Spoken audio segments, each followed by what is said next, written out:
Matt, this is a crisis that is being felt in every community in Canada. In Belleville this week, the police chief says it is like carnage. That community had 17 overdose cases in the span of 24 hours, 13 of them within an hour and a half yesterday afternoon. Meanwhile, in Ottawa, the drug supply is getting more dangerous.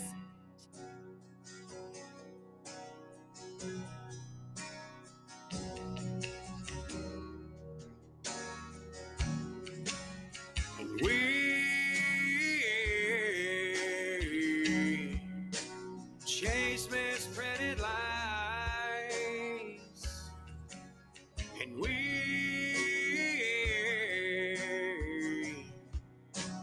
face that path of time, and yet I fight, this battle all alone. No one to cry to, no place to call home. These numbers, like we said, are sombering numbers. Your take, were you expecting it to be this high, the fact that they have tripled? The past years have been very difficult for people who use drugs, for their families, but every time you see the actual numbers come out, they're so much worse than people anticipate. Gift of self is raped, and my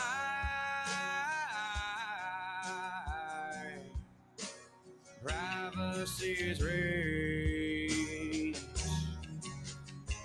and yet I find rape painted in my head. If I can't be my own, I'd feel better dead.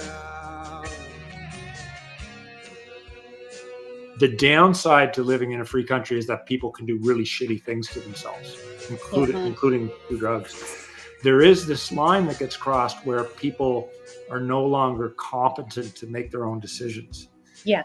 That is very challenging, because if somebody comes into me and they're clearly stoned and they can't even stand up, well, I can keep them in the emergency department or the hospital against their will.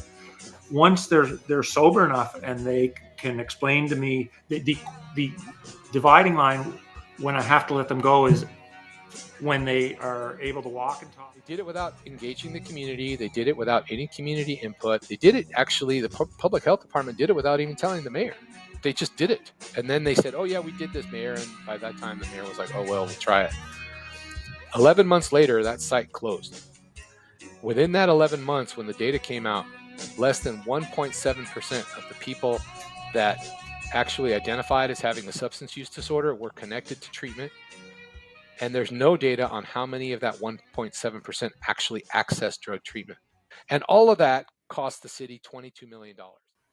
Michelle Ferrer here, member of Parliament for Huber Kawartha, and I'm in Tracy, New Brunswick, and this is called the Village of Hope. And I had been recommended to come see this by multiple people living with addictions. It's treatment and recovery, 10-month program. There's around 28 people, men and women, living on site. And what you're seeing behind me, I'm just doing a small video if you're okay with it.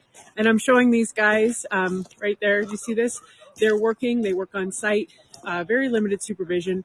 They are building, so all the structures, beautifully made structures. They sit in classroom. They learn about the pillars of what led them to this part of their life. The justice system here in New Brunswick often uses this as a diversion program. But this is the piece that I'm so impressed with. If you guys want to come here and introduce yourselves, they're working and building. They work on site. So all of the stuff you see here at the village, you guys do it, right? The laundry, everything. Yes, ma'am. Yeah, that's amazing. Do you want to introduce yourself? I'm Trey. Hi, Trey. How you doing? Carter. You want to introduce yourself? Carter. Carter. Hi, Carter. Hi, I'm Josh. Hey, Josh. I think I just saw you guys in classroom, Yes, right? you did. And so now you're at work. And how would you describe the Village of Hope for you guys? So, the village has been a total life change for me. Coming, from addiction and almost losing everything, and it's kind of given me the opportunity to rebuild everything back and learn tons of new skills that you can take out to the workforce here, like building this, I didn't have any carpentry experience whatsoever, and this is kind of the product of. It's amazing. Look at that craftsmanship. Amazing. Yeah. Amazing. We're so grateful. I think the message that I would love to send Andrew, who owns this place, said many people are living in a prison without walls in their life, and it's very hard to describe unless you've lived it. But you guys feeling, I didn't get to introduce you, so you can introduce yourself. Freeman. So Freeman, how would you describe it here? It's really good. It's a safe place to work out the root issues of why we chose to escape drugs and alcohol.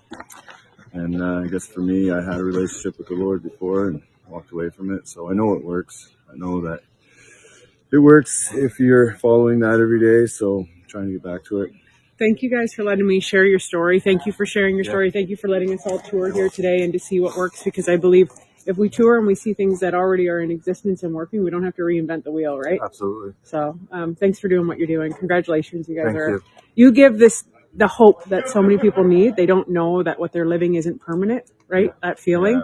And it's not, right? Your stories are the stories that give people hope, right? Absolutely. There's something on the other side of today, Yeah. right? And it could be a brand new life, Yeah, right? exactly. You guys are it. Thanks so much, you. guys. Thanks.